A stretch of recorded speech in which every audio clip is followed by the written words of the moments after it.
shall we start with our motto? Yes. This is the day the Lord That has the Lord made. has made. Let Let us us rejoice, rejoice and be and glad be in glad it. in it. especially on this pretty cool morning for Andrew. Our lesson talks today about a life-changing encounter. Zacchaeus is the man that we're studying, and I want to give a little bit of background. Number one, Jericho was the place that the walls fell down, everything got crushed, no one was supposed to take anything. Way back when Joshua came into the promised land, he crossed the Jordan, there was Jericho, they annihilated it, boom. But over time, Jericho's position was just a good trade zone. And between the Greeks and the Romans and the other people in the area who had been conquering, they realized this is a great center point to go north to south and east to west. It's also positioned kind of in a valley down lower than Jerusalem. So it would be easy for garrisons of Roman soldiers to watch what was going on and see if anything was happening that was not what Romans might want to happen, as far as riots or large gatherings or anything like that. So Jericho had been rebuilt. And I want to talk a little bit about the importance of that. I couldn't find anything in the Bible where it said Jericho would never be rebuilt as Sodom or Gomorrah, that sort of stuff. But Jericho was a rich, thriving center of commerce. At the New Jericho, they had built aqueducts bringing water into the city. And they had just palatial gardens in this place. Lots of plants in a place where plants weren't supposed to grow. But there was that abundance of water. There was plenty to drink. The agriculture around the area was doing good. People were coming in all over the place. The walls had been rebuilt. They had palm trees. Thank you, Diana, for your prop in places. And in fact, it said that perhaps this might be the area where some of the palm branches were gotten as Jesus rode on into Jerusalem, because there was an abundance of them there. It was just a place where there was lots of money changing hands, therefore lots of tax money changing hands. And in our scriptures, it says Zacchaeus was a chief tax collector. Now, what this meant, if you haven't heard before, the Romans would allow the tax collector job to go out for bids. It was an auction. And whoever bid the highest money would get it. Now, this tax collector, to pay this back, it would be such a sum that there was no way he could go out there by himself and do it. So he would have other tax collectors who would bid to him.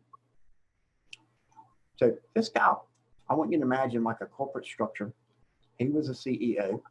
He probably had like a group of direct reports, and those direct reports would have had another group of direct reports, and they were taking in taxes from everybody. And each one, the Roman law said, pay us what we want, what we've assigned with you, and you can keep the rest.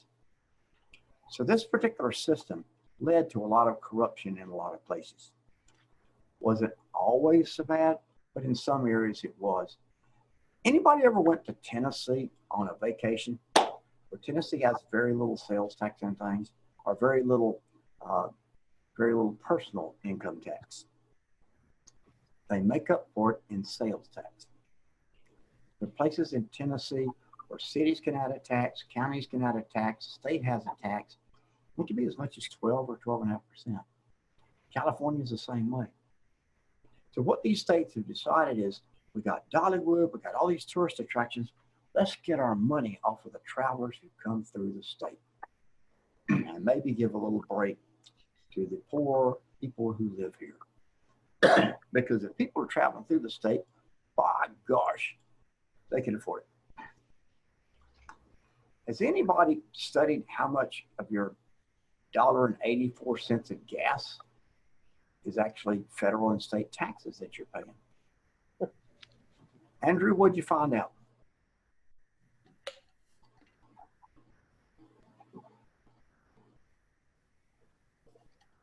Let's see. I think gosh, I don't want to get it wrong. The state tax is increasing right now. I think it's up around 22 cents. The federal seems like it's about 35 cents. So around 60 cents per gallon of the $1.84. Mm-hmm. And sometimes there's local tax on top of that as well. So it could be 60 to 72 cents of what you're paying is going towards taxes on every gallon that you buy. The Romans didn't have petrol that they used for moving machines. They saved that stuff like burning up their enemies and that sort of thing. What they did do was they taxed the wheels and the axles of the carts. And they taxed how many animals you had bringing stuff in. They had a road tax. Every so often there would be a mile marker. And it was, in our mile markers, we think, oh boy, 272 miles in this state if you go in one direction. Then you go what seems like an hour, and you look down, oh boy, 252 miles to go. Then you go another hour, it's like, oh my gosh, am I ever going to get through? Our mile markers are there in case there's an emergency. You can tell them, hey, I just blew up my engine and I'm at mile marker 157 and Interstate 85 or whatever. People know where that is. The Roman mile markers were taxation places. When you went through a particular area, you were taxed for using the Roman roads. So if you can imagine a way to get a tax out of somebody, the Romans figured it out, and the Roman tax collectors figured it out. So knowing that the average Jew in the time of Jesus was paying almost 27% of their income in taxes to Rome, not counting temple taxes, not counting other taxes, sacrifices, things that they were supposed to do. If you were a big sinner, it could cost you half your income to just exist and do what's there. So the tax collectors, because people knew the Roman law, but nobody knew what the tax was supposed to be. I mean, it could have been that tax was $5 and Zacchaeus was charging $5.25 on this particular tax. Or it could have been it was $5 and Zacchaeus was charging $15. No one knew. So there was lots of mistrust. They hated the Jewish tax collectors. And most of the time, the tax collectors were the people of the area. Why? Because they would know people. They would know who was paying the taxes and who wasn't. They could take care of things and get Rome paid.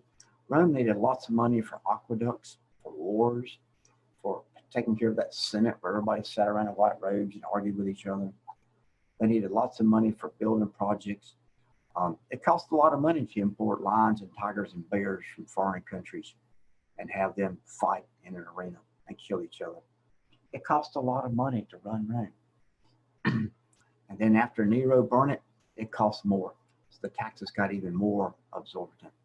So tax collectors were not well thought of. And you can understand why. In our society today, if there's something we don't like, don't we have a tendency to blame somebody or something? How many people in Congress are blaming each other for what's going on instead of working towards a solution? I saw where Joe Biden now has his official virus guru. And of course, he's striking out at Trump and the gentleman who's the virus guru right now. The guru that Trump has used in the last few presidents got us through HIV. They did the discovery work. They put the systems in order for HIV, and they know to be cautious. Or of course, if you're the opposition, it's like, let's throw caution to the wind, get these vaccinations out there. We'll see if they're safe or not once people live or die, what works, what doesn't, and we'll continue on. It's easy to tell people what they want to hear. And there will always be people who want to hear something,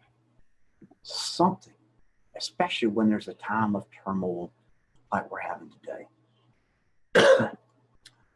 The crowd in this story was a crowd of normal Jerusalem citizens It was a crowd of Pharisees and Sadducees. It was a crowd of political enemies of Jesus, political followers of Jesus, curiosity seekers. I'm sure merchants were following, trying to figure out what's the next fad I can make money on. You know, little Jesus dolls that I can sell in the streets, prayer rugs. Send me $350. I'll send you this paper prayer rug in the mail, and all of your problems will be solved. That crap goes on today. I get the prayer rugs in the mail and then asking, pray over this thing, and I promise your dreams will come true. Then send me $5,000 when you make your 50,000. I'm just asking for a tithe. And if you don't have your 50,000 yet, send me the 5,000 and it will come. God will make it rain on you. I hate them boys. I shouldn't say I hate. I have a disdain for that sort of ministry. All sorts of things go on today, just like they went in the days of Zacchaeus' time. So I want to kind of go through the scripture little by little, and let me pull it up here real quickly. If no one has discovered a website called Bible Gateway, I like it just because it's easy to find verses.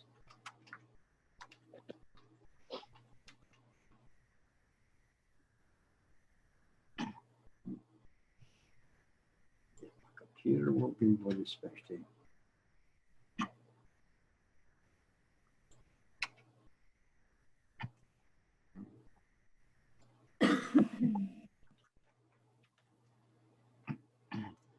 Okay.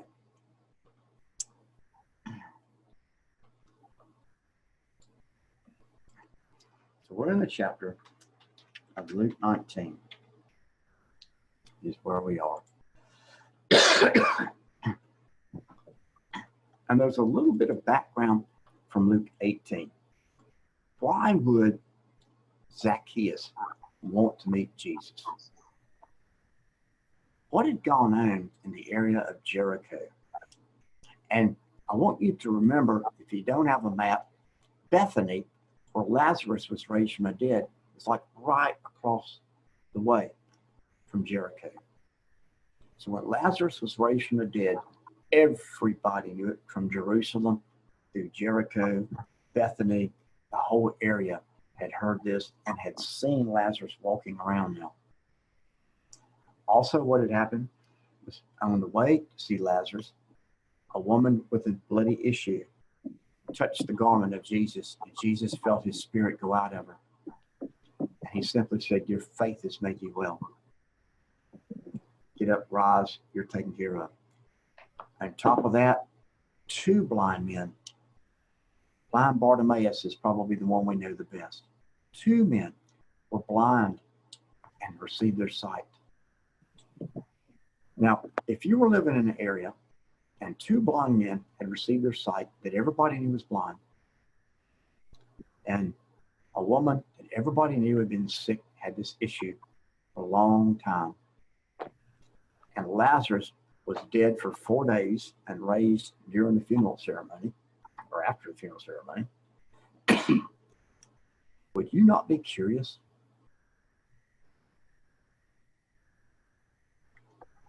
Zacchaeus was very curious. He had heard the reputation of Jesus, but the scriptures let us know that he didn't know who Jesus was, what he looked like. Who was this man? Was he truly the Messiah? And remember that Zacchaeus was raised as a Jew, a good Jewish boy. Does anybody know what the name Zacchaeus means? All Hebrew names have meaning.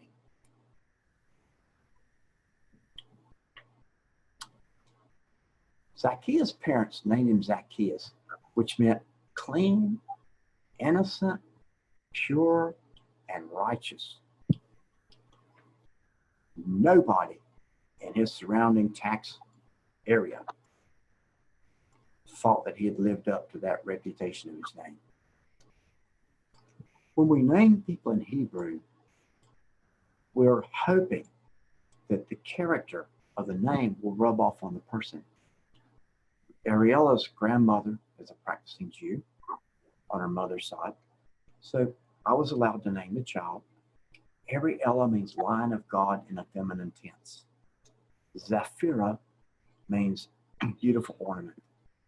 So I gave her a name that I thought could induce her to success down the road.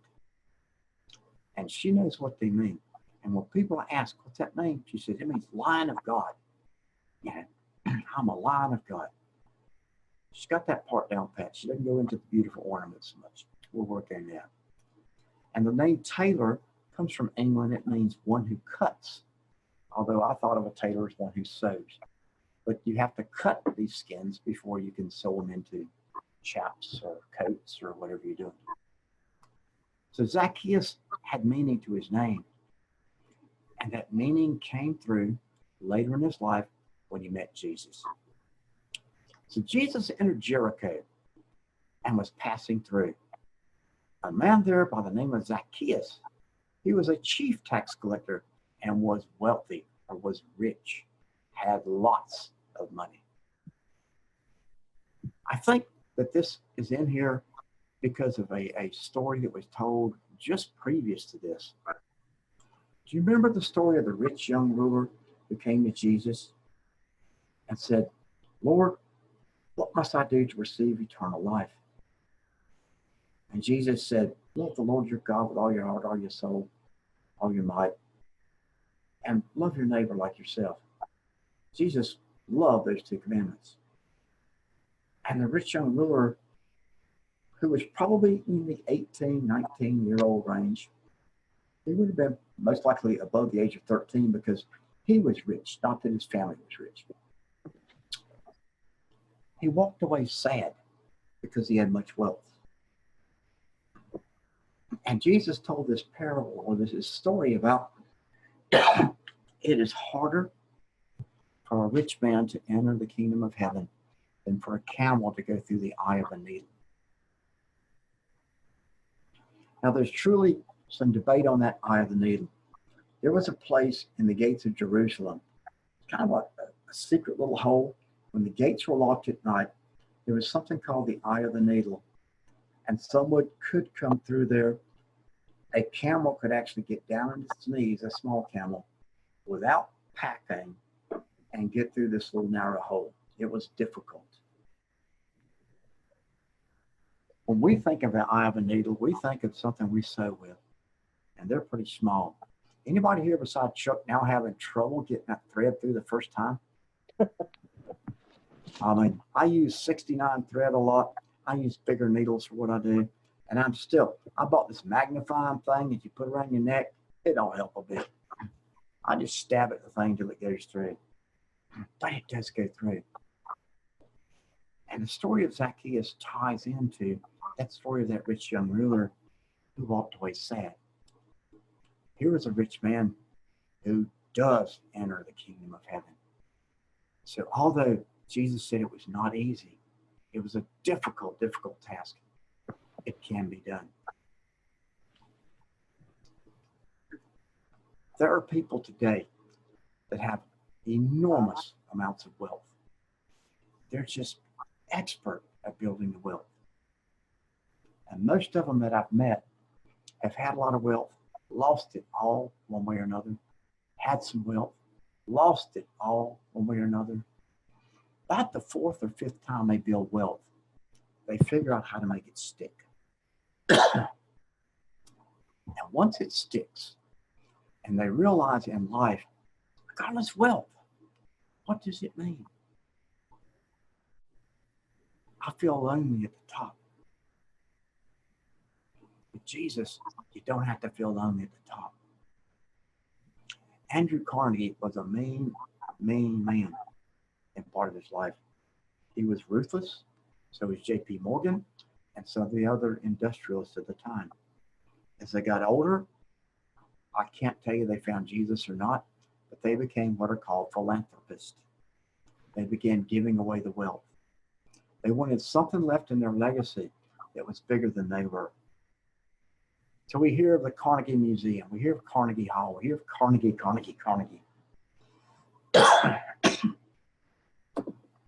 What I would like to submit in opposition of that is not that names be given Carnegie Hall Carnegie Mellon Institute or that sort of thing. But let's do it the Jesus way. There was also a tax collector and a Pharisee in a temple. And Jesus called his disciples around. He said, I want you to listen to this prayer. And the Pharisee got up there and he went on and on with this prayer and used all the flowery words he should use and proclaimed how he'd given his sacrifice and given a 10% offering above the sacrifice and how good a person he was. And I'm sure people around were doing this nod thing. Yes, yes, yes. Support the temple. Yes, yes. We need income here. Yes, yes, yes. God will bless you, my son. He will bless you.